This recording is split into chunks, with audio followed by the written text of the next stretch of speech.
Good evening and welcome to a regular meeting of the Oak Harbor City Council. It is the second Tuesday in October, October 18th, 6 p.m. I'd like to call this meeting to order at this time and invite you to stand this evening and join us in an invocation led by Pastor David Parker from the First United Methodist Church. And after the invocation, I will lead us in the Pledge of Allegiance. Pastor Parker. Thank you, Mayor, Council, and friends, and join me in whatever way you feel comfortable. Gracious Lord, as we gather here tonight in this City Council chamber, we pause to recognize these truths. We are all citizens and neighbors of our Oak Harbor City, and we desire this community to thrive with every form of health. We recognize the important assignment of our civic partnership to live well and to lead credibly for the benefit of all people within our jurisdiction. And we also recognize this unceded land as its resources as an incredible blessing, but we are also acknowledging that the benefits that we derive from this life here was first belonged to the Salish coastal tribal peoples. So we acknowledge that and we give thanks. As our council and our community gathers tonight, may justice and compassion, may humility and commitment be brought forth in our sharing and our decision making. God, I pray that you'll give this community togetherness in its civic life, that citizens and council members alike will all embrace the stewardship and responsibility of helping our community to thrive. And for the agenda items that are before us tonight and in the coming months, we do ask for wisdom from heaven. We ask for healthy debate and clarifying conversations that will actually empower our council to make even better and more timely and important decisions. And so in our civic, political, and administrative policy life, may our whole community practice graciousness, respect, civility, collaboration, transparency, excitement, unity, progress, and trust as we seek to express goodwill towards one another.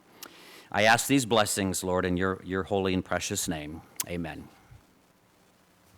Thank you, Pastor Parker. Please join me in the pledge. I pledge allegiance to the flag of the United States of America and to the republic for which it stands, one nation, under God, indivisible, with liberty and justice for all.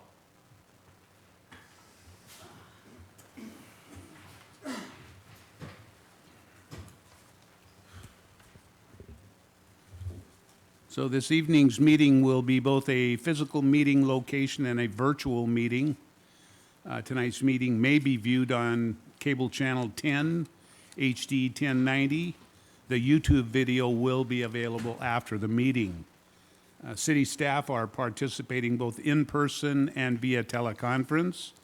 Guests that are included in staff presentations will be excused from the Ring Central meeting at the conclusion of the agenda item as appropriate. So I know we've got a couple of absent council members. I'd like our city clerk, Julie, to please do a roll call at this time. Clerk Julie? Thank you, Mayor. Mayor Pro Tem Heisen. Present. Councilmember Evans. Present. Councilmember Hoffmeyer. Present. Councilmember Stuckey. Present. Councilmember Marshall. Present. Mayor, council members Munns and Hoffmeyer have asked to be excused. Okay, I would entertain a motion. Councilor Hoffmeyer? Wiesner. I'm so sorry. I do apologize. It's council members Munns and Wiesner that have asked to be excused. In Cabo San Lucas? Okay. So I would entertain a motion. I'm going to turn to Mayor Pro Tem for a motion. I move to excuse council members Wiesner and Munns. And a motion second to excuse our council members Wiesner and Munns from the meeting tonight. And that was made by Mayor Pro Tem Heisen, second by Eric Marshall, Councilor Marshall. All in favor, say aye. Aye. Any opposed? Okay. We'll move forward then with our agenda. And wondering if anybody's got any changes for our agenda, and if not, it will be approved as presented. Looks like that's the way we'll go. We'll go then to item number 2, which is presentations, and tonight we do have a community presentation from the Oak Harbor Garry Oak Society. And I think the annual history presentation tonight will be provided by the president of the society, Laura Reniger. Laura? Thank you, Mayor.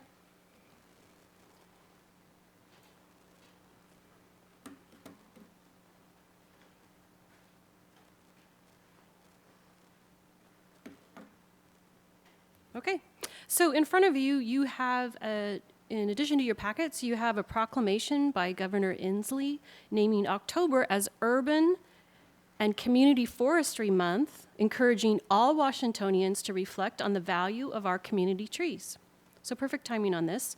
There's also an excellent short New York Times article, it was just published yesterday, titled Why We Should All Be Chasing Acorns, which is kind of a good read. Okay, so why are we here tonight? We're going to talk about our trees, and when is a tree more than just a tree? When it's our heritage. Tonight we will see how community history is intertwined with our oak trees. Living symbols that define our culture and give us our sense of place in Oak Harbor. Are you changing the slides for me? Okay. Okay. All right. So for thousands of years, Native people cared for the environment. We know that. And the oak trees thrived. Oak Harbor was called Clatalechsi, not Oak Harbor. Acorns provided a protein source when the salmon supply ran low. The trees provided durable wood for tools or fires. And parts of the tree were used medicinally. A publication in 1911 describes Oak Harbor as this. Scattered over the town site are beautiful oak groves, affording refreshing shade and pleasing to the eye. Martin Tafson, who filed one of the original donation land claims in Oak Harbor in 1851, took a native wife, and they had 2 boys. And when the boys were little, Martin had to go to Olympia for supplies. There was no closer place. Seattle was nothing but a mill town. So when he was gone, unfortunately, the boys died. They both died of measles. And the story is that Martin buried his 2 sons somewhere in the vicinity of Southeast 9th Avenue. We don't know exactly where, but that's the burial spot under an oak tree.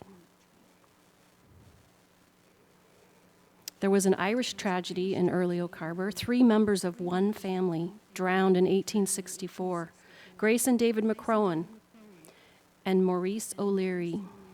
Prior to her death, Grace had been out walking in Oak Harbor and mentioned to her daughter that she would like to be buried under an oak tree someday. And Grace got her wish.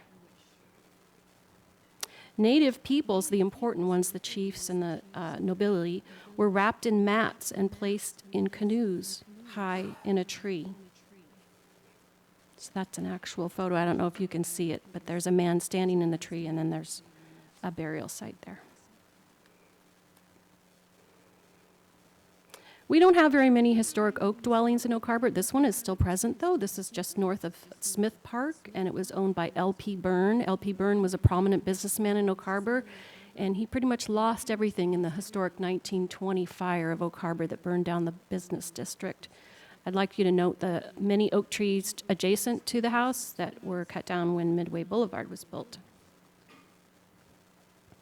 The oak trees of Oak Harbor, a relatively scarce species, were crucial to the new timber industry.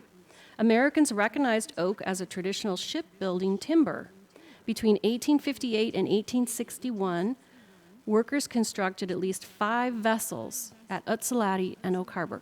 For those who don't know, Utsalati is on Camano Island. Dorothy Neal says, logging was a way of life on Whidbey Island and matter of survival for many family members. Utsalati is a Native American word meaning land of the berries. Oops. Let's see here. Okay. I just wanted to point out that rural picture of Oak Harbor with the cattle roaming and the oaks. That would be if you were at Skagit Valley College now looking west. So the name of this vessel is the Acorn, and it ran between Oak Harbor and Utsalati beginning in 1925. Deception Pass Bridge was not built until 1935.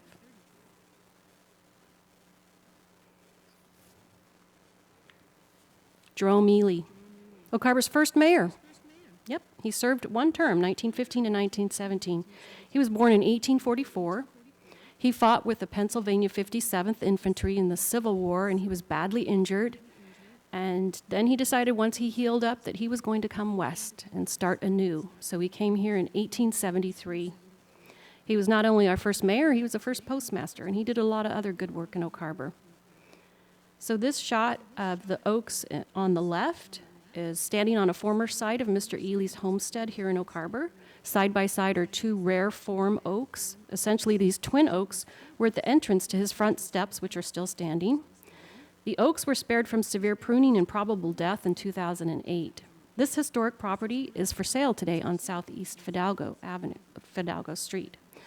Vernon Ely, Jerome's son, later donated one of the rental houses on the Ely property to become Oak Harbor's first food bank. I'm going to point that out here. So you can see the help house right there. And there's an oak tree that we lost since then. Smith Park was called Oak Park Free Camp. Christina Barrington, widow of Captain Ed Barrington, plotted out the original city of Oak Harbor with the intent that that park, which had been used by the community since at least the 1860s, be set aside as a park. So today we know it as Smith Park. And you can see Jerome Ely seated in the front.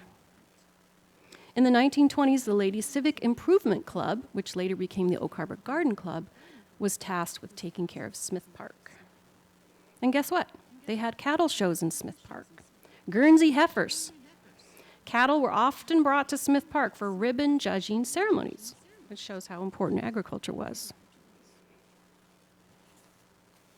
Many Oak Harbor churches had Garry oak trees on their campuses.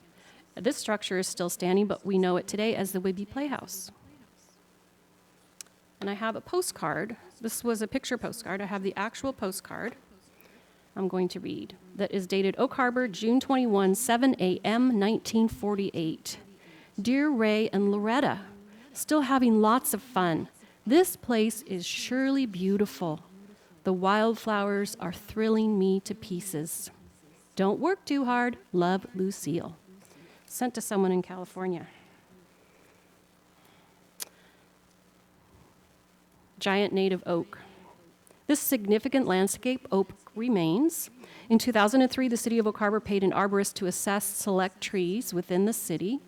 The oak was listed as a heritage tree, estimated age 220 years old or more. Southeast 9th Avenue, then and now. Note all the oak trees on the left-hand side. Same house. Oak Harbor High School. Did you know the name of our high school yearbook is called the Acorn? And the name of the Oak Harbor Junior High yearbook was called the Oak Leaf. So this is a 1958 edition that someone hand drew an oak against a setting sun and selected a poem, and the first line of the poem is "Oaks Against the Sky." Growing up among the oaks, this is a 1959 family photo of the Shepherd family, who built a house on the Avenue of the Oaks and raised their 3 boys. So, full disclosure, that's my dad on the right-hand side, standing.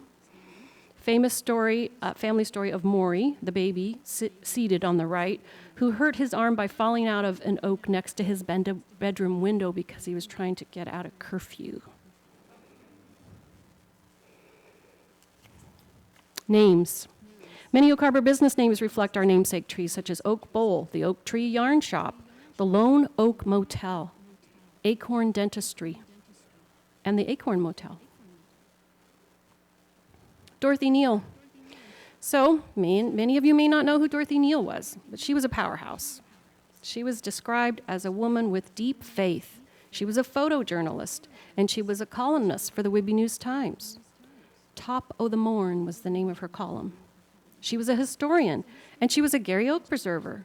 She served on the Parks Board, played in the community band, and she served on this body. She served on the city council.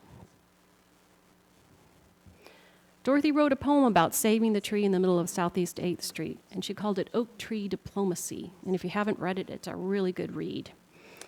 And we have photo featured here from the 1962 edition of the Seattle Times, a Sunday edition, in which they were advertising Oak Harbor's charming trees. Oak Harbor Parks Department has had many oak advocates, Jack Marion to begin with, and then later Hank Needham, and they both planted trees in the city. We can't talk about the history of the oaks without talking about the post office oak. 330-year-old landmark oak tree cut down at the Oak Harbor Post Office, March of 2014. The community mourned this event, and it is still a talking point to this day.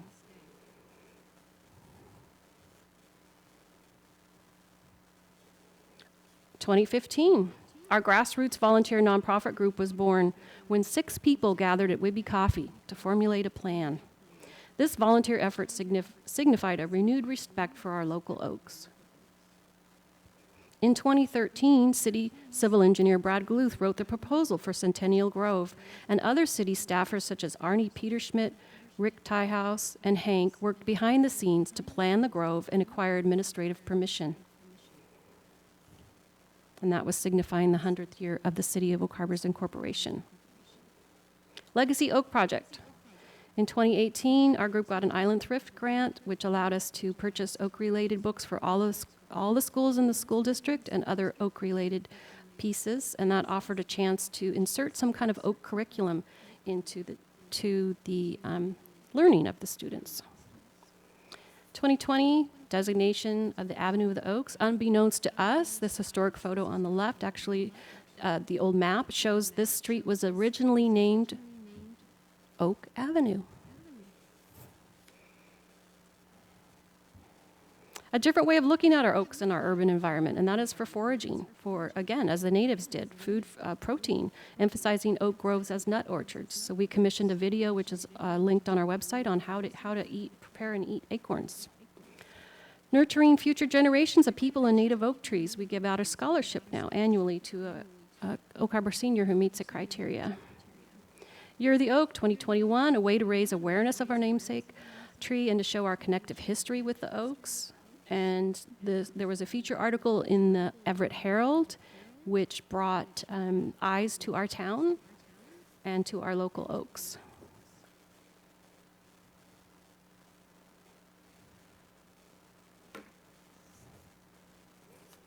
Garry oaks are our green infrastructure.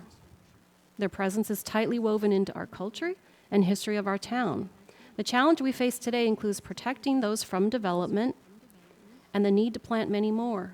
What are some ways the current council can leave its legacy for future generations by protecting, growing, and promoting our native trees? Thank you. Well, Any thank you. questions? Thank you, Laura.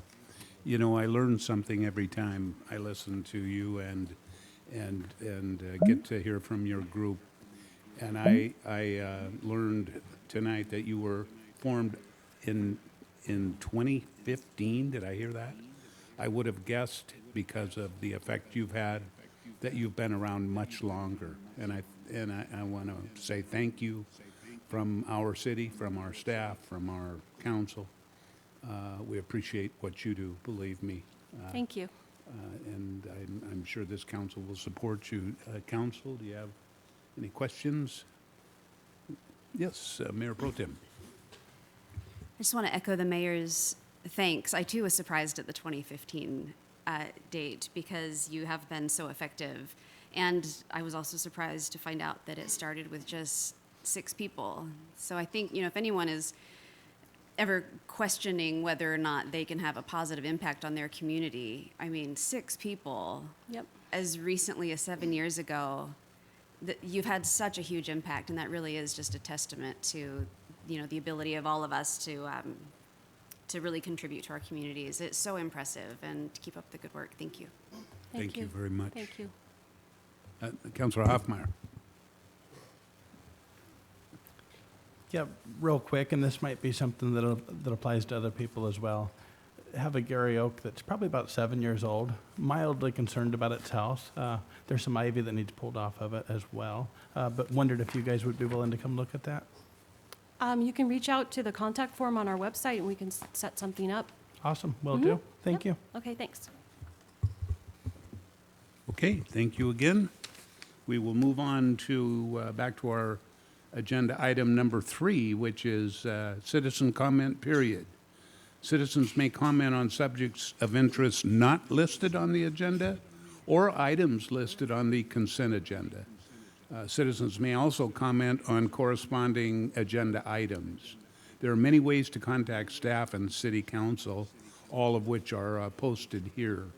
Citizens can also visit our website for methods to submit public comment or contact the city clerk, Julie Nestor, by phone or email, as noted here. When submitting comments, please include your name and address. Public comments sent anonymously will be shared with the mayor and council, but will not be displayed. We received one comment from the public since our last regular meeting, and we will display that now at this time.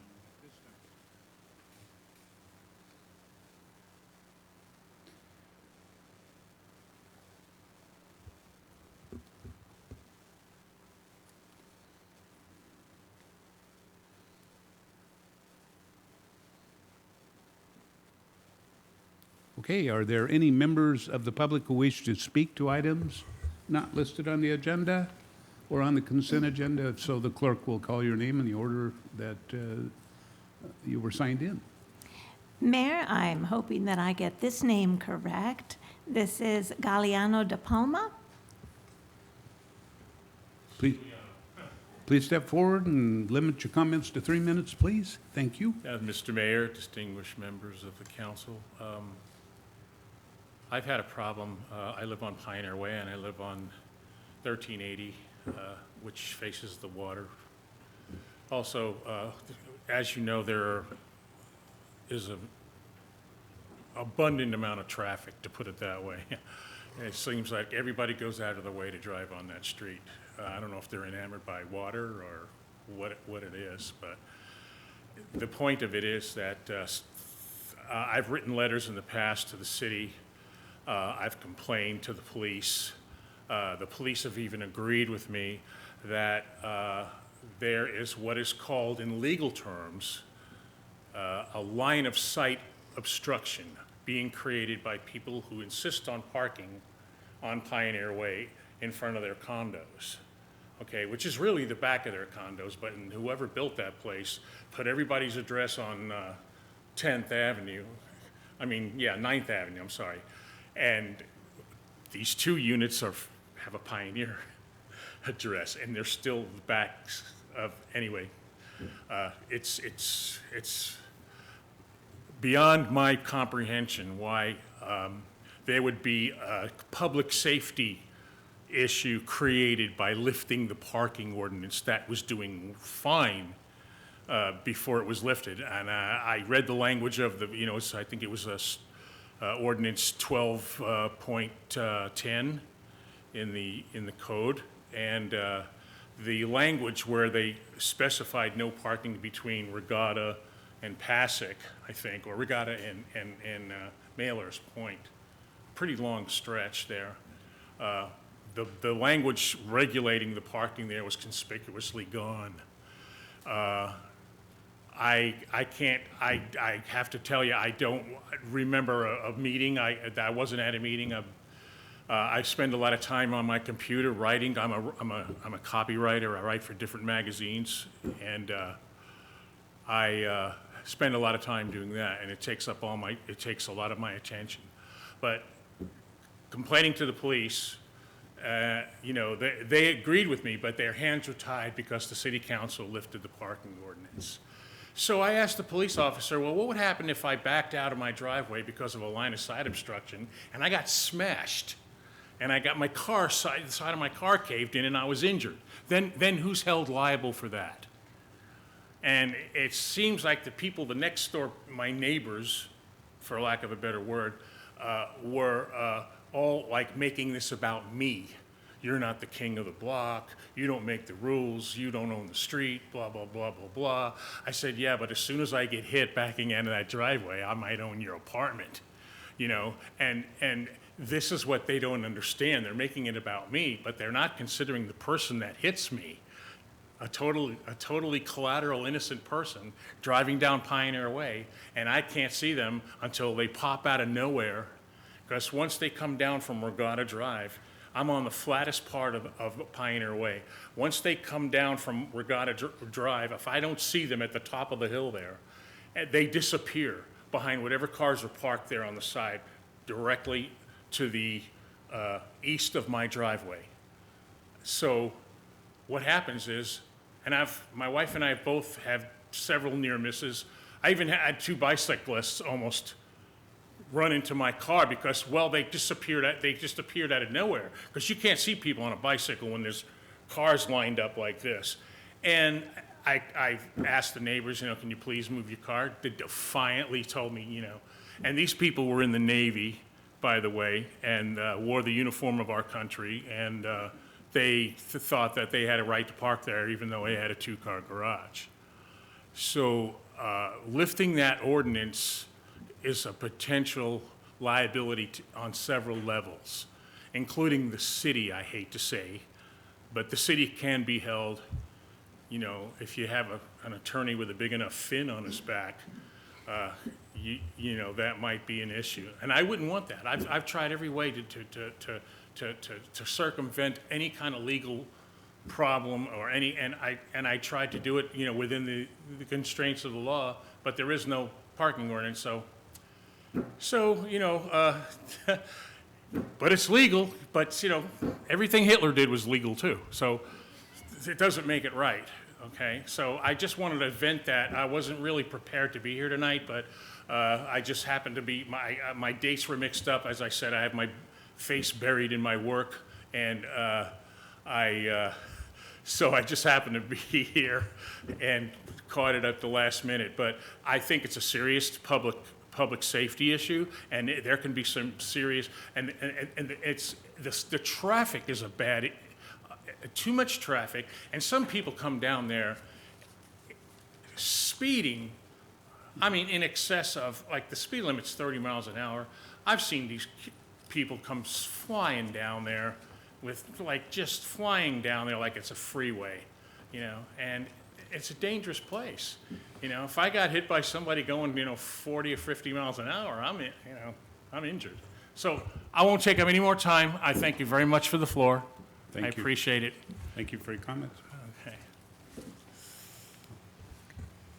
Mayor, there is no one else that has signed up to speak. Okay. Any other members present who would like to speak? Okay, not seeing any. We will move on to our consent agenda. Staff has presented the listed consent agenda items, all of which were included in the meeting packet. Any changes or input? Is that a hand up? No. Looks like the consent agenda will be approved as presented. So we'll move to item number 5A, Mayor's comments. So the city has 2 vacancies on the Salary Commission. Please visit the city website for more information on volunteering for these positions. We would love to have you volunteer and help us, and certainly appreciate the many volunteers we do have. Island County Voter Guide. We have heard from several sources that there has been some confusion regarding the statements for the fire levy proposition in the voter guide produced by Island County. The city did not request or write the statements. They were submitted to Island County without any input from the city. The county published the guide without including the names of those self-organized advocacy committee members that provided the statements. And we have contacted the county. They have remedied this omission and have included the names of the statement authors in their online version of the voter guide. They are working with the state to provide this update to the community. Speaking of the fire department, you can catch fire department personnel Thursday at the Chamber of Commerce luncheon that will actually be taking place at the Oak Harbor Fire Station 81. So that is day after tomorrow, this Thursday. And at the Trick or Treat event on Pioneer Way. Several of our fire department personnel will be there and be working the event. Our chief is out here tonight and certainly has answers if you have questions. Coffee with a Cop and other upcoming events are shown here on the screen. I would like to note that the event scheduled for Thursday, October 20, has been canceled and it will be rescheduled for another date. Our officers enjoyed the first event and look forward to holding another one soon.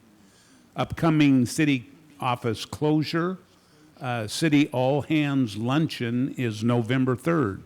City offices will be closed from 10:45 to 1:15 on November 3rd for that all-hands luncheon. And that concludes my comments, so I'll turn to council for city council comments. Yes, Councilor Hoffmeyer. The Coffee with the Cop event, that's a pretty cool thing. I think we could probably have a frappe with the fireman as well, maybe. I don't know. Chief can probably come up with something with a better name. I did want to mention, I was at a really special event last night at the fire station. I was able to watch the Oak Harbor Fire Department honor a very, very special and heroic young man. I think Chief will probably have more on that for everybody at some point, but a very, very, very cool event. I think as the election draws nearer, I think it's 25 days away, without looking at the calendar. I think partisan polarization is more prevalent now than ever, probably. But what I seen last night and what I've seen over the last year is that doesn't really exist when it comes to the support of firefighters and the department as a whole. There is an election coming up. As the mayor just talked, there's a ballot measure. I encourage everyone to do their homework and reach out to the fire station if you have any questions. But again, Chief, that event last night was very special. Pretty cool to see. So thank you. That's all I have, Mayor. Okay, any other council comments? Yes, Mayor Pro Tem. Last week, I went to the Northwest Clean Air Agency monthly meeting. I represent this body on that board, and I just wanted to provide a quick update. They have a website with an interactive air quality map, especially since we've got wildfires and the air quality has been super sketchy lately. I just wanted to make sure everybody was aware of the fact that they have this resource. The agency has a number of air quality monitoring stations all over the state. We have one right here in Oak Harbor. It's near North Whidbey Middle School. And if you go to the website, it's northwestcleanairwa.gov, nwcleanairwa.gov. And you can click on the interactive map. It gives you real-time air quality information. If you have any concerns about people burning something that they probably shouldn't be, if there's a weird smell in the air, anything like that, you can give them a call, and they will, they'll get on it. So just wanted to I don't think many people are aware that agency probably even exists, let alone that we've got a station right here in Oak Harbor. So that is a resource for us if, especially these wildfires are bad, the air is bad. So just wanted to let you guys know that was there. There wasn't anything, monumental that actually happened at the meeting, so I just wanted to let you know that it was there. Thank you, Mayor Pro Tem Hayes, and I appreciate you sitting in that seat. I was able to sit in that seat myself for a few years, and it is just interesting to see the organization, how it works. 3 counties, I believe, Whatcom, Skagit, and Island, that are represented. They've got a beautiful office in Mount Vernon, actually, and staff that works hard at keeping our air clean and monitoring what we have. And so it's a bigger job than what we realize. And I think we, just like turning on your water spigot, you walk out of anywhere, just you expect to be able to breathe air that's not polluted or not, too smoky. And so, thank you for doing that. I know it does take some time and effort, and it's an interesting group. They have people represented from all three of those counties, and that are part of this board. So, thank you. Yeah, it's a really interesting, really nice group of people, and they're really passionate about what they do, so it's fun. They are. Yeah. They are. Okay, so we will then, at this time, no more comments, seeing no more, we'll move to item number 6A on our agenda, which is a continuation of public hearing, ordinance number 1959, critical areas, ordinance code amendments to OHMC sections 1925.31 and 20.12. And for this evening's meeting, we have both our Development Services Director, David Kuhl, and our Senior Planner, Dennis Lefebvre. So there's Dennis, Site C. Welcome, Dennis. Thank you, Mr. Mayor. Good evening, Council. I'd like to preface my presentation by thanking you for the additional couple of weeks to prepare this presentation this evening.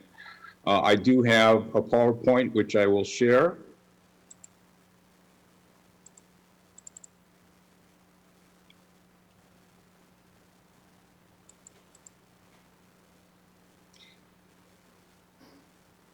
And as you all know, this is a continuation of the public hearing, which we had back in September.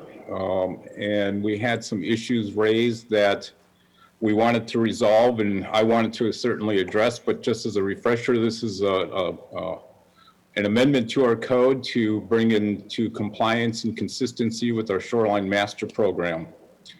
Back in September, we had discussions regarding three primary areas. One of them was the definition of a steep slope, and I do have that definition for you. It was part of your packet as well.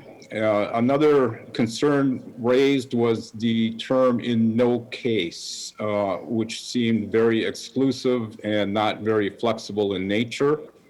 So I took a look at that and hopefully made some revisions to that.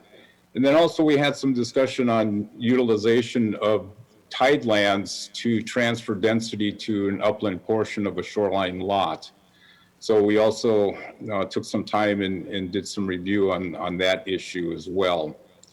So in regards to the first item, the steep slope definition, we do have within both our municipal code and our Shoreline Master Program a very complete definition for our steep slopes.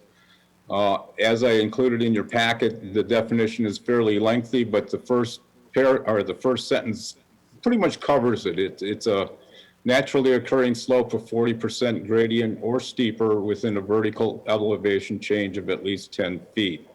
So that's our definition of a steep slope, which is applicable to one of the items that we'll be talking about very shortly. The second one is "in no case." We used the term "in no case" regarding the setback from the top of the steep slope of 50 feet. We took a look at that and tried to pare that back and actually tried to present a compromise on that, where we would allow a reduction of that 50-foot setback of 50%. Through either the reasonable use provisions of our code or through geotechnical report, verification that surface water discharge will not be increased, which is basically stormwater, and then also that the reduction does not adversely impact other critical areas. So we tried to compromise in saying that, yes, we want to maintain the 50 feet, but there are some flexibilities that we could review if somebody wanted to go within that 50 feet down to actually 25 feet from the top of the slope. So that's proposed. The analysis that I did also involved some regional communities to see how they basically dealt with the setback from their steep slopes. And I took a handful of communities plus a couple of Island County and Jefferson County and did some analysis on that. Again, 40% seemed to be pretty much the common steep slope definition. As you can see, the setback is again, pretty much 50 feet from the top of the slope.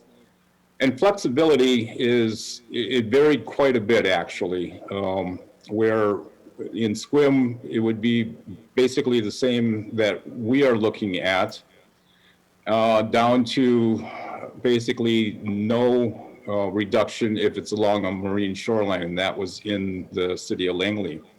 So it varied, but I felt pretty comfortable with the compromise that we are proposing this evening. As far as the tideland density transfer, what we were proposing was that none of the tidelands that were privately owned could be transferred. None of the density from that portion of the lot could be transferred to the upper portion. We are proposing this evening, again, another compromise that 50% of the density from the lands within the privately owned tideland could be transferred to the upland portion of the lot, again, based on a geotechnical analysis that says that under fully development conditions, there wouldn't be any adverse impacts to steep or unstable slopes. Again, that's just kind of a protective measure. Expert geotechnical team would get out there and take a look at the proposed development that would be under fully developed conditions and look at the stormwater impacts, the stability of the slope, and what have you. But that would give us some assurance that, yes, that 50% of the density could be transferred up to the upland portions without any long-term damage to the upper portion of the slope. That concludes my presentation this evening. I usually have a slide that has questions. I don't. I just have the proposed recommended motion. But again, I would be happy to respond to any questions that you may have. Thank you, Mr. Lefevre. Before we turn to City Council, I'd like to open continue the public hearing and confirm that we have no public comment received on this item. That's correct, Mayor. We received no additional public comment since our other meeting on September 6th. Okay, and it doesn't look like we have any public comment from our public here in attendance. So I'll close the public hearing at this time and turn to council for questions and discussion. Yes, Councilor Evans. Thank you, Mr. Mayor. I have a few questions for you. On the 50% decision for the density transfer, where did the 50% come from? Is that just arbitrary? Yes, pretty much so. I reviewed those other communities to see if they had any issues with density transfer, and I wasn't able to get any substantive information to bring back. So that is something that staff has thought would be a fairly decent compromise. Okay, and thank you. In regards to the building setbacks, the concern that I have is this may not seem like a big deal to a lot of people, but we're putting restrictions on people's property, which they have a certain right to. We're moving the setback to 50 feet, but with a geotech analysis, we're willing to knock that down to 25 feet. If we're getting the geotech analysis, shouldn't that just be based on what the geotech tells us what that setback should be, rather than putting a red line in the sand of, even though, you know, the geotech says this thing is a boulder, literal boulder, the entire property, there's no way it's going to move, but we're going to still restrict them to 25 feet. It just seems like we're cornering ourselves in regards to people's property, where we're going to bring in an expert to tell us that, yeah, you're good, you could go to 10 feet, but the city's going to stop you at 25. So that's one of my concerns. And then the other concern is in regards to changing the decks or objects that have no substantial load and 120 square feet or less may extend into the setback area, and we're moving that from 10 feet to 20 feet. And again, same question, that's going to be requiring a geotechnical analysis. And again, we're putting that arbitrary line in the sand. Where did the 20 feet come from? Why are we changing that? Is that just an arbitrary number as well? No, I think that was the number that existed in code prior to. But it's a compelling argument that you raise, Counselor, and certainly we can take a look at that. You know, again, the intent of the setback is to protect the bluff, but if there is a geotechnical analysis that comes back and says, you know, 25 feet is plenty or even too much, we could revise the code and say, you know, it could go down to X feet. But again, we've got a study that shows the potential hazards of building too close to the top of the bluff. So, you know, it's what best available science do you want to use? Do you want to use the study we have in hand, or do you want to use a geotechnical analysis that was prepared by the property owner? Well, the You know, geotech 6 of one, half analysis dozen of the other, it should I be would assume. prepared by the property owner, because according to ordinance, it's required to be prepared by a professional geotechnical engineer. That's So correct. That's not prepared by the property owner, it's a, I guess, a scientist. So that's my big concern. The other thing is we're bringing it in line with the Shoreline Master Program. I don't know if you guys have read this. I'm almost through it, and I had more hair when I started. This is one of the most confusing documents that I've ever tried to navigate. And in addition to that you find things in one place, and then you're 40 pages in and you find it again talking about it in a different way. I think we just need to review the whole thing, to be honest. What I would like to propose to my fellow council members is, when I found out Councilmember Wiesner was not going to be here, and I know he has some concerns about this as well, we'd like to put this thing off until the workshop and actually have a good conversation about it, because this is a big deal.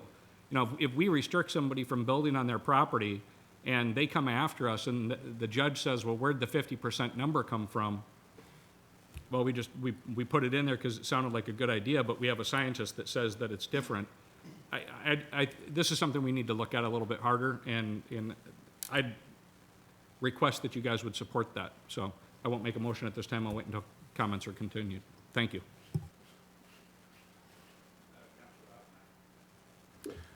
This is a question for staff. If we were to table this until the workshop, are we dealing with any deadlines, or are we okay with that? We would be okay with that. So, Thank you. Mr. LaFever, would you want him to postpone the public hearing so you didn't, or to continue the public hearing, or would you like to re-advertise? So it wouldn't be a public hearing on the workshop traditionally, and you wouldn't pass it, but I feel that there'd be a substantive discussion that we could postpone the public hearing and then hold, you know, a fresh public hearing later on once we agree on how we want to approach this.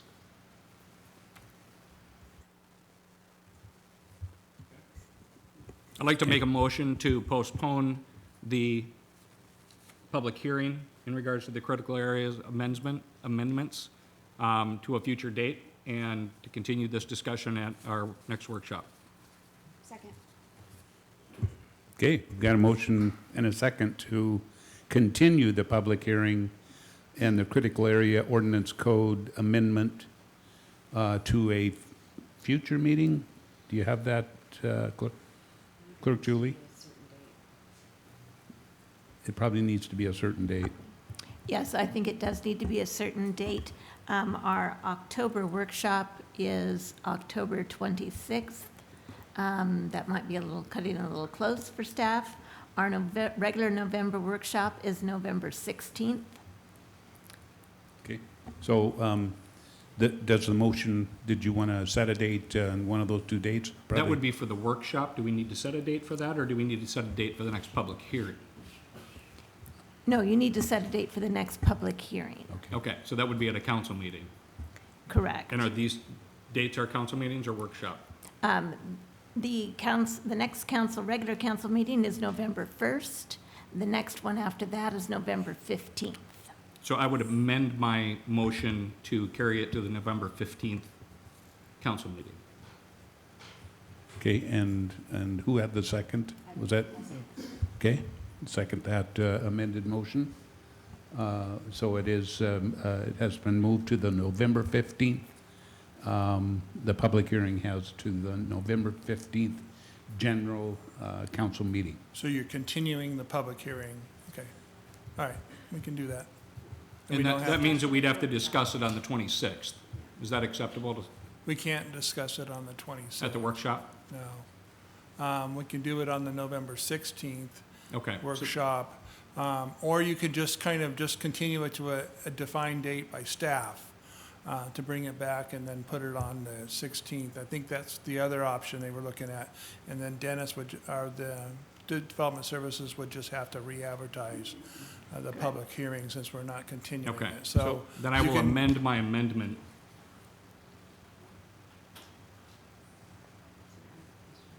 Go ahead, I'll pause. Yes, Mayor Pro Tem Eisen. So yeah, the intent was to have a discussion at the workshop on October 26th and then continue the public hearing at the meeting on the regular meeting on November 15th. Why can't we have a discussion? Why you said we can't discuss it at the workshop, why not? It's primarily going to be budget, the 3 hours, and then also we're already doing, the agendas due 2 days from now, so it's difficult for staff to redo it, because legally, we have to put it out sometimes Friday, but usually we like to do workshops on Thursday, so it's difficult for us to turn it around in that time. Okay. So Okay. in the time frame, because we spend a lot So of there's just time not room preparing. on the agenda, or it's too soon? There's not, like, a No. legal reason why we can't talk about it at a workshop? I mean, you could do what you want, but I think certainly the council can make that. But I think from staffing wise, we've already got the time delegated, and then also Okay. the agenda's pretty much set for the upcoming workshop. So our preference would be not to have it on there, so. Yeah, and I'd like to have some time for it. So I will amend my amendment that we are going to move the public hearing to a date determined by staff. Okay. And that's a motion. Do you second that motion to a date to be determined by staff? Sure. My concern is when there's a motion to postpone, I think you can't just postpone. Generally, it has to be postponed to a specific date as part of the motion. I could be wrong about that. So we just need to pick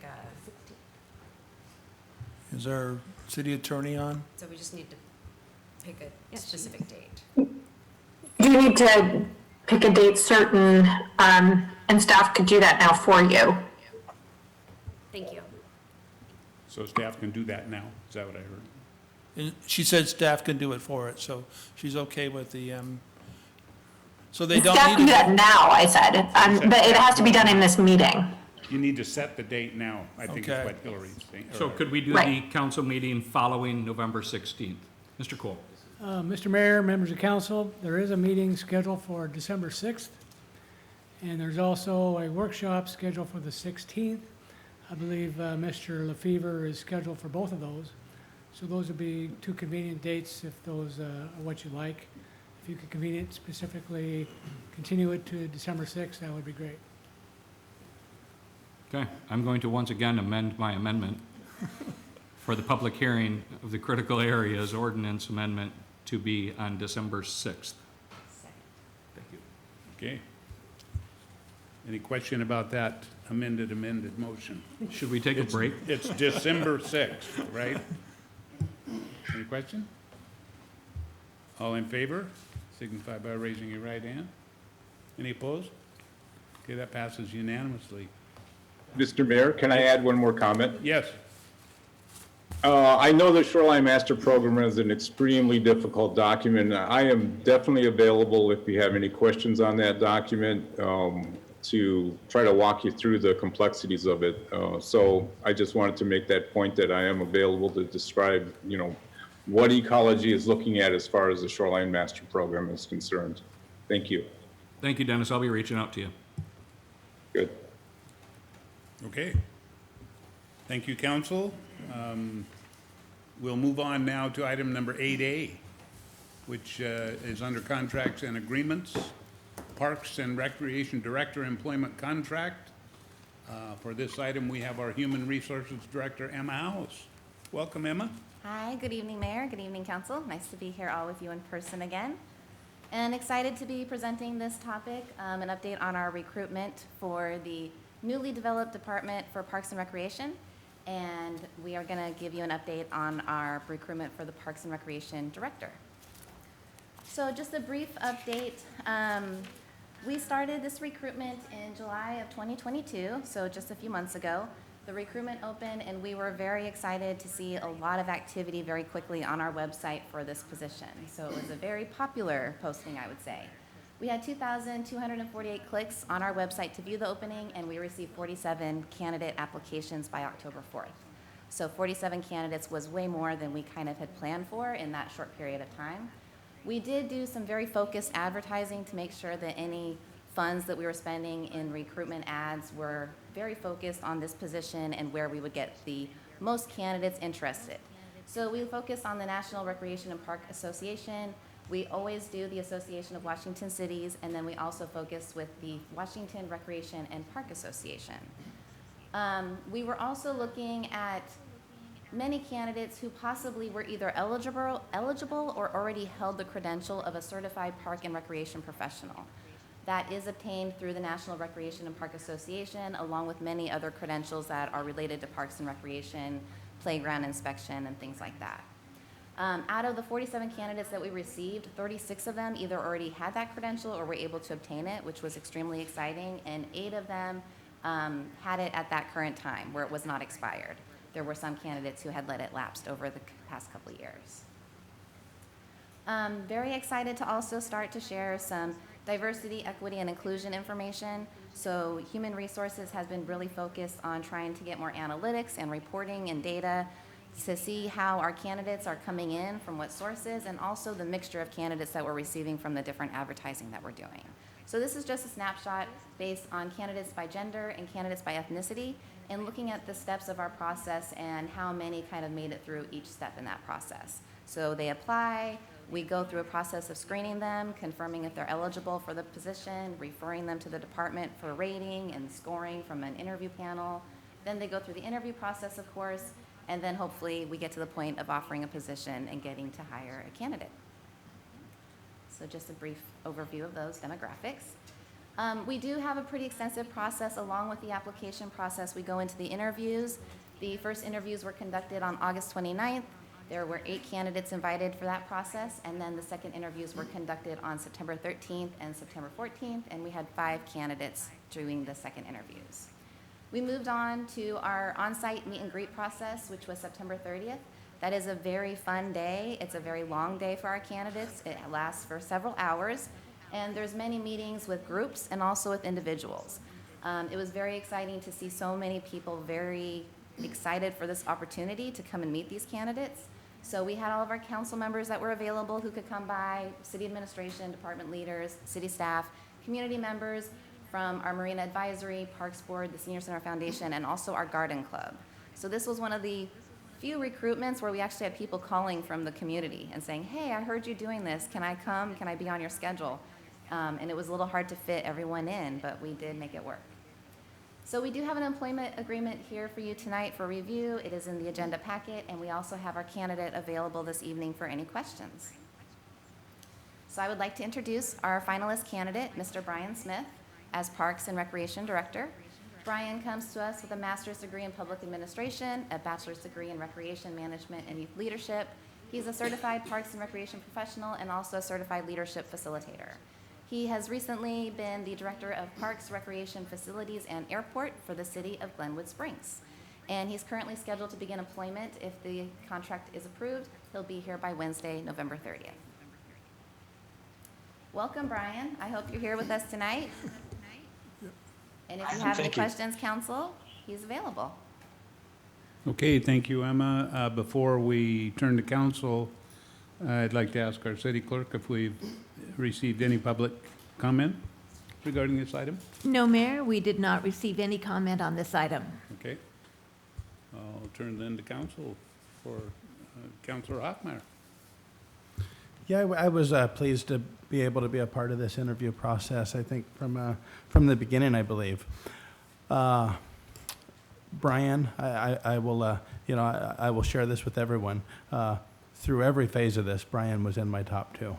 So don't take any of my questions as anything other than that, Brian. But I do have a couple questions if you wouldn't mind answering them. First question that I have, and it's something that I have been asked several times since the packet was published on Friday. So I'll go ahead and ask it. I assume I know the answer, and I think I would think that the public would like that answer. Probably just a coincidence. So you were in Pleasant Prairie, Wisconsin in 2017.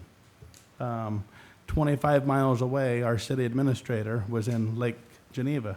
So the question is, have you gentlemen ever met before this process? No, we hadn't. I didn't realize that Blaine was in the area at the time. I don't know that any of us realized that. So thank you for being able to answer that question on the spot. The next question I have is November 30th start date. So our biennial budget, will be set by then, and at least on the expense side of your budget, things are pretty locked in. Is that tolerable? I guess what I'm asking is you're not going to be coming to council asking for an extra $250,000 a year for staff within the next 6 months, I would hope. Not without a funding source for that. I won't say that I won't come with the supplemental appropriation ask, but we'll definitely have options for that. Since this is a brand new department, I think it's going to take a little time to evaluate what the community needs are. And so I don't want to come in and completely turn the budget upside down. I think it'd be good to go through a year of where we've been in our budget before we restructure that. Got one more question for you, Brian. What is the biggest thing that you believe that you would contribute to the city of Oak Harbor, and why do you think council should support you in this? Yeah, thanks for that question. I am super grateful for this opportunity, mostly to build a new Parks and Recreation department for the benefits of the citizens of Oak Harbor. And that's really what my specialty is building Parks and Recreation departments. I've done that in Pleasant Prairie and in Glenwood Springs. And there's a wealth of local talent, and we're going to display that talent. I think that is going to be the big strength I bring is creating those strong partnerships. And a lot of my success in being able to build this department will come from putting together a visionary team of staff and council and the community. And so I look forward to strong partnerships with Jay Cochran with the Recreation District, as well as the Naval Air Station Recreation Division, Laura Redinger with the Garry Oak Society, Maggie Aguilar with the Chamber. All those are those very strong leaders in our community are going to be incredibly important to how we build this department. And I also appreciate that they're all female after seeing Emma's presentation. I think that is important to have that balance. So yeah, I think that we will be setting off with a good support group and hitting the ground with our feet running. Thank you very much, Brian. Any other council comments? Or yes, Councilor Marshall.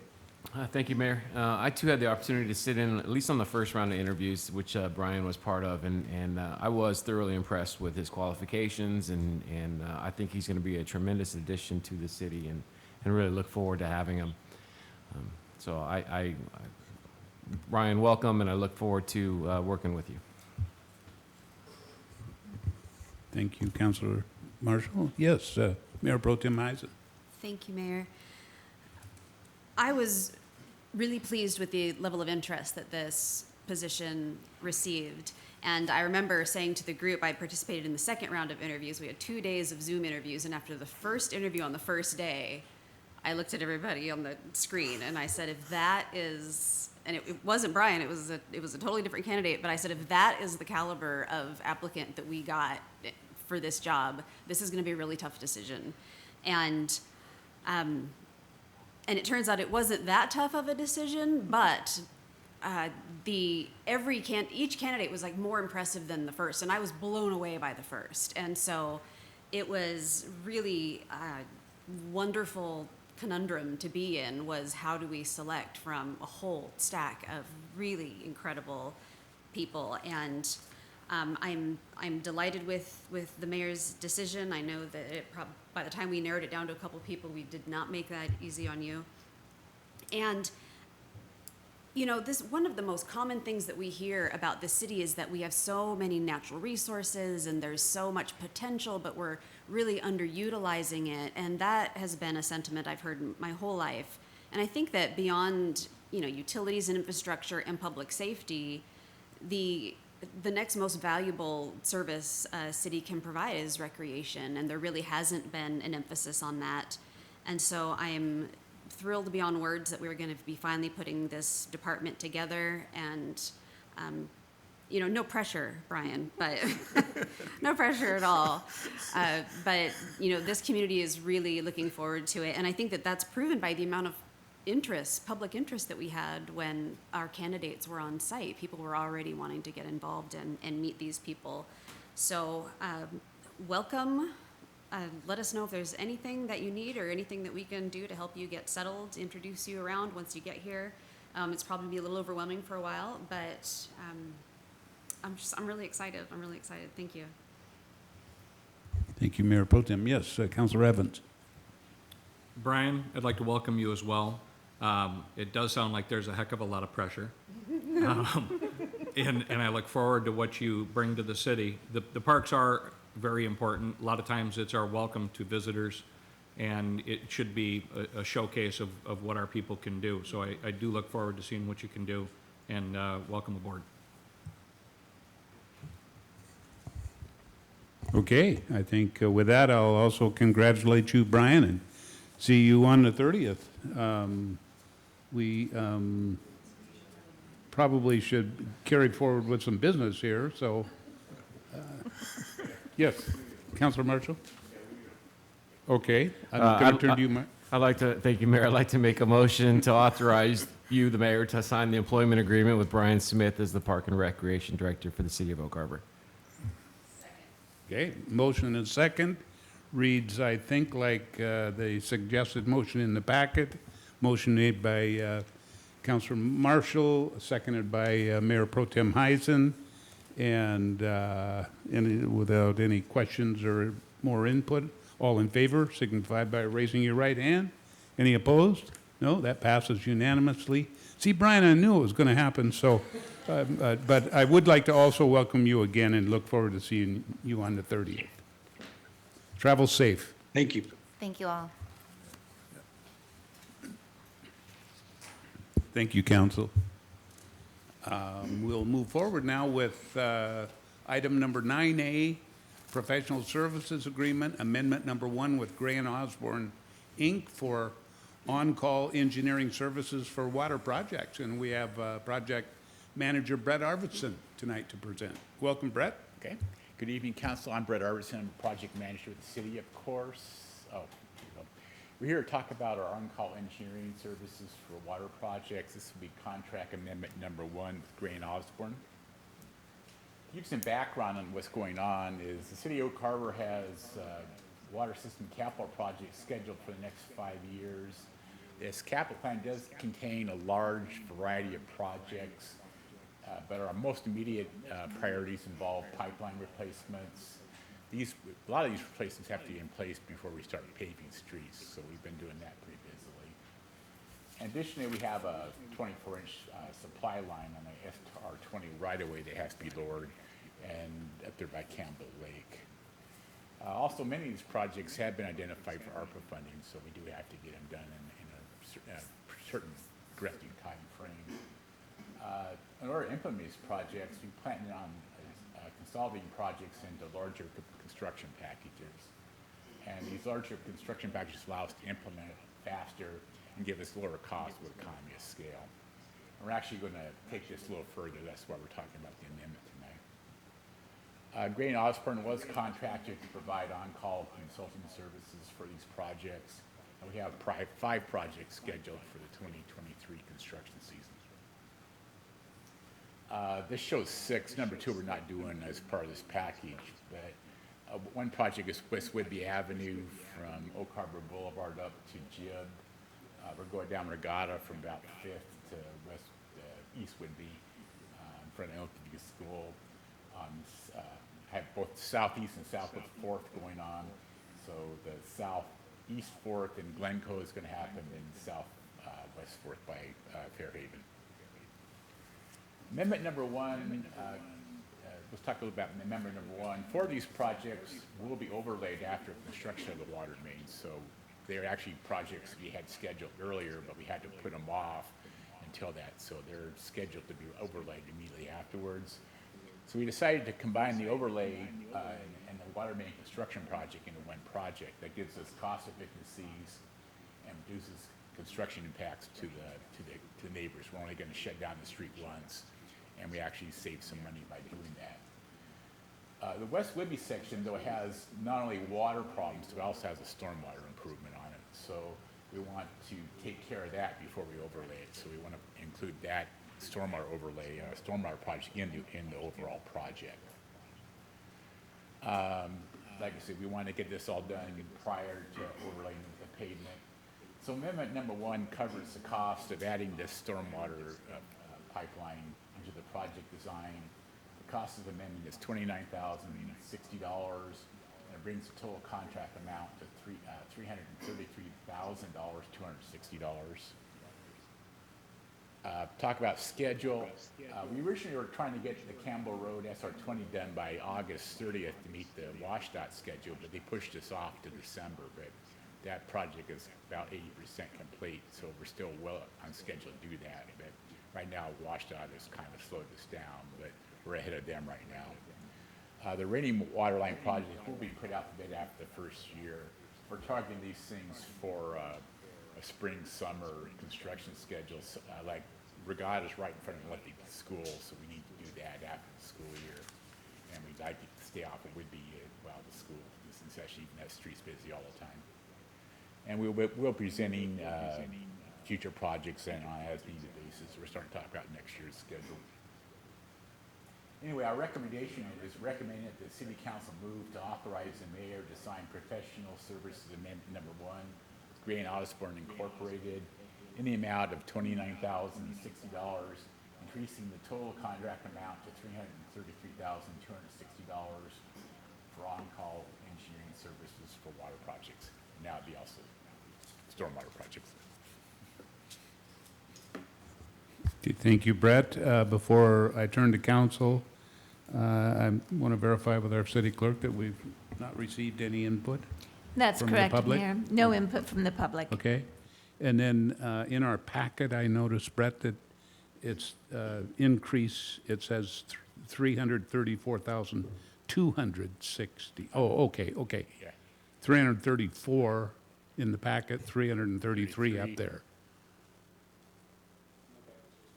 I think it's 333, but Mine says 334. let's make it 334 then. You want to go to 334? Yes, please. Okay, we're going to call that a typo up there. That's a typo. Yeah. Okay, so I'll turn to council then. And Councilor Hoffmeyer? Super good to see these extra things included. Thank you for coming to us. The only other question I had, if you look at East Whidbey Avenue, there are a couple houses there that we know are getting tore down. We were looking at burning them or tearing them down, et cetera. My question is, so we assume that at some point in the near future that something would be built on those lots as infill. Yes. The connection to the sewer line would need upgrades all the way out to the center of the road, most likely. We already, if they're an existing lot, there's already a sewer lateral coming up. So more times than not, less of a problem with it. They'll keep the same lateral. Cool. That's what I wanted to know. If it was something that would need upgraded in the future, is it easier to get it now? Just because so many of those lots that have been built on, such as the dentist office, they end up having to cut out to the middle of Whidbey Avenue multiple times, and hate to see that happen to a new road. Yeah, we have a moratorium for cutting the roads for 5 years after we put down new pavement. Awesome. That's good to know. Thank you. Yes, Councilor Evans. I don't want to nitpick things to death, but if you take the original contract amount of $303,200 and you add the $29,060, it's actually $332,260. There was a typo in there, so that was sort of the confusion that was going on, because we were adding it twice, so that's where I came up with 333, so I would, So I'll make a motion. yeah. If And acceptable. we will sign the contract amount is in the contract, it's. The 29,060? Yeah. Okay, so I'll make a motion that we authorize the mayor to sign professional services amendment number 1 with Gray and Osborne, Inc. in the amount of $29,060, increasing the total contract amount to $332,260 for on-call engineering services for water projects. Second.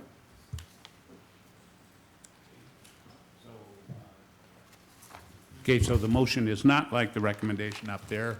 It's 332,260. That'll fly, okay? Any other, yes, Councilor Stuckey. Just a question. Whenever we talk about West Whidbey, my ears perk up. And I'm pretty sure you touched on it, but you said spring or summer is what we're shooting for. Yeah. And is that up to Fairhaven or is that up to Heller? Right now, we are looking up to Jib. Up to Jib? But we have, this week, we actually had discussions about, do we want to keep going to Heller? And that may happen. That would not be part of this contract. We would then do that design in-house. And Sure. Put that into the package. But that is, right now, very much on the table, depending on our funds availability. We are starting to program our next year's paving projects. So. Sure. Anything we can do to get that to Heller is most appreciated on my end. So That's been a comment we had. You got to remember too that we're doing the 7,100 feet on this paving with these projects, so that's going to be almost, it's probably more than we did this year. So it's a fund availability, but that's certainly on the table. Okay, so that motion was made by Councilor Evans. I didn't get the second. Okay, Councilmember Hoffmeyer seconded the motion. And so that's the way the motion reads now, the way we have it up there. Yeah. Any other input or questions? Seeing none, all in favor signify by raising your right hand. Looks like that passes unanimously. Thank you, Brett. Thank you, City Council. We'll go to our last item for the evening, which is a status update from our grants administrator, Wendy Horn, here to submit an update for our city grants. Wendy, welcome. Good evening. Can you guys hear me? Yes, we can. Okay. Let me share my screen real quick.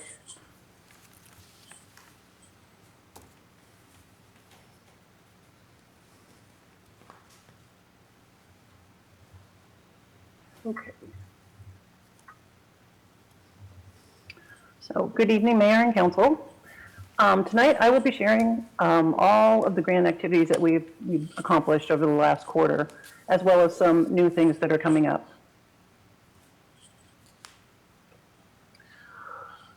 So over the last 3 months, departments have been pretty busy spending down their grant funds.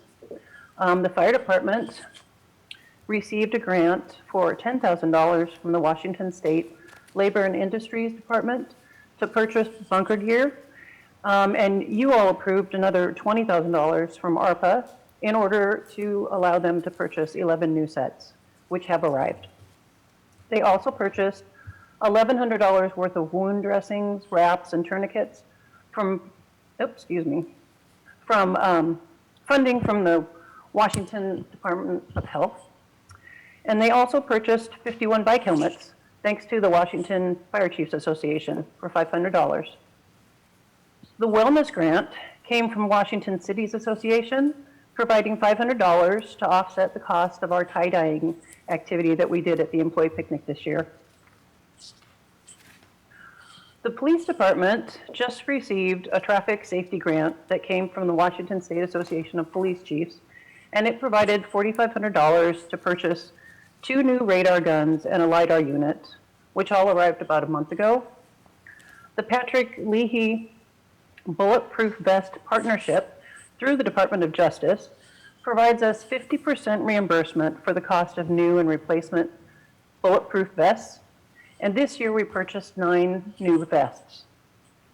The Washington State Department of Ecology grant is $70,000, and it's for stormwater projects. We were literally just notified last month that we are receiving an additional $62,500 to the current grant. So that money is going to go towards the purchase of a new sweeper. Public Works had used part of the initial funding for a software upgrade. And then we have the Department of Commerce. They provided $392,000 to offset the cost of some of the repairs at the marina.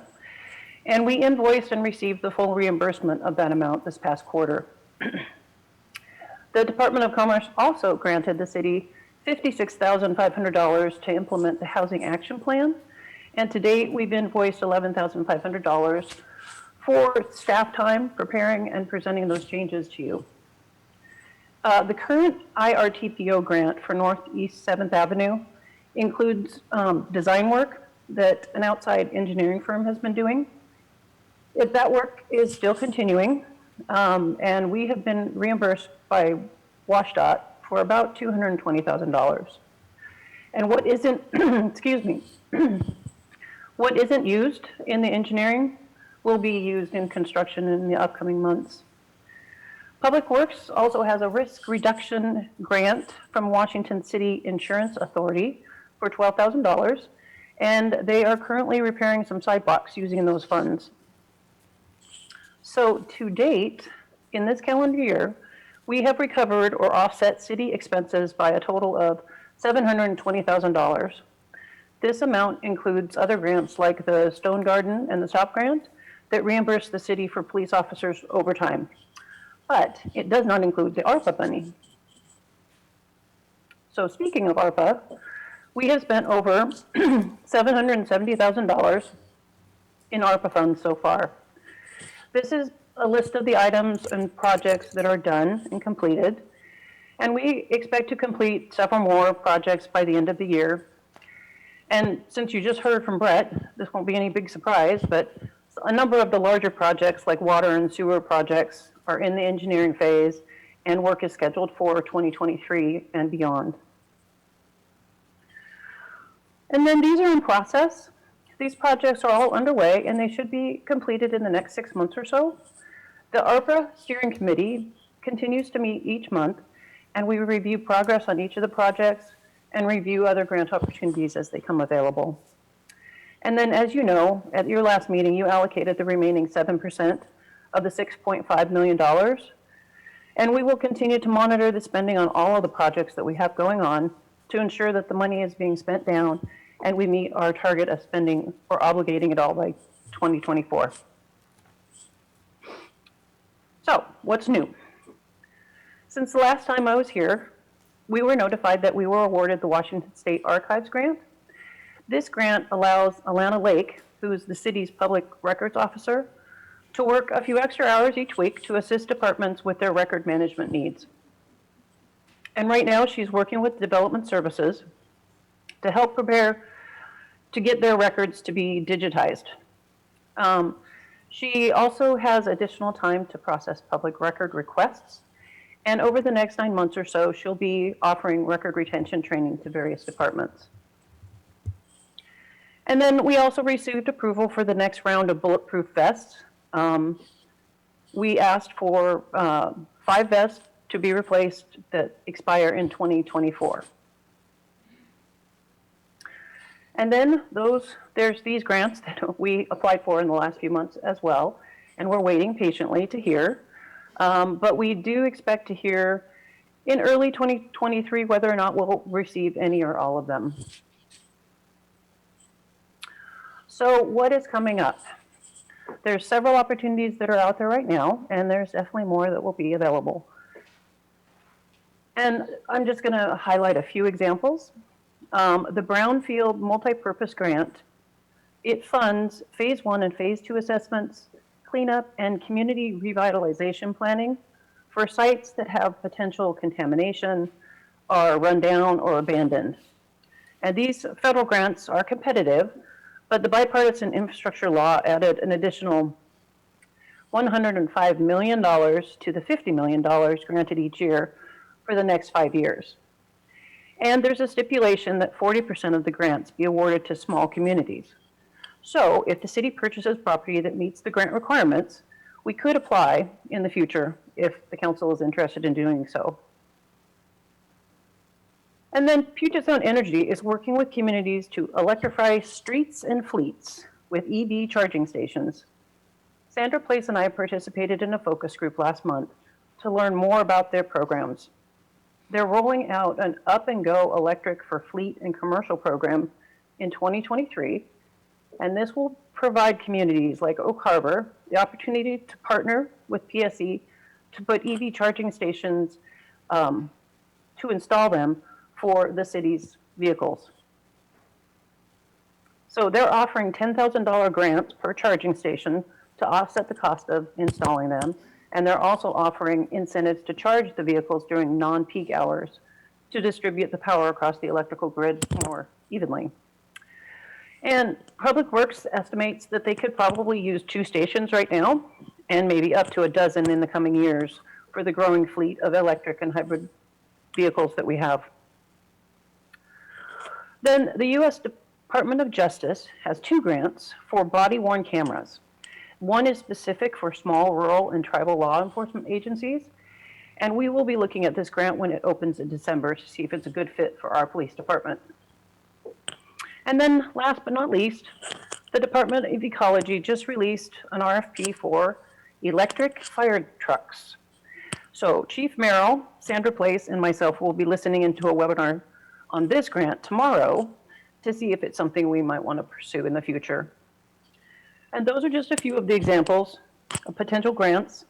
There's many more to come, and I look forward to keeping you up to date on all that is happening. Thank you, and I'd be happy to answer any questions. Thank you, Wendy. Turn to council, see if they've got any questions. So we're going to be expecting, I think, a quarterly update as we move forward. Thank you very much for your time and effort, and I know you're working hard on these grants, and it's nice to see. It's something also that's kind of new for our council, so thank you, Wendy. Oh, You bet. Councilor Thank you. Hoffmeyer? Wendy, thank you so much. We're truly blessed to have you here. I did have a question for Chief Merrill. Otherwise, I'm going to go to bed wondering this. Did you ever think you would see electric fire trucks? I'm sorry, did you say something? No, not at all, ever. Okay. That concludes our regular agenda items. Are there any other council business items? Yes, Mayor Pro Tem Heisen. I move to adjourn. That passes unanimously. Thank you, council. Thank you, citizens, staff especially. Be nice to staff. Thank you. But now Shane, I did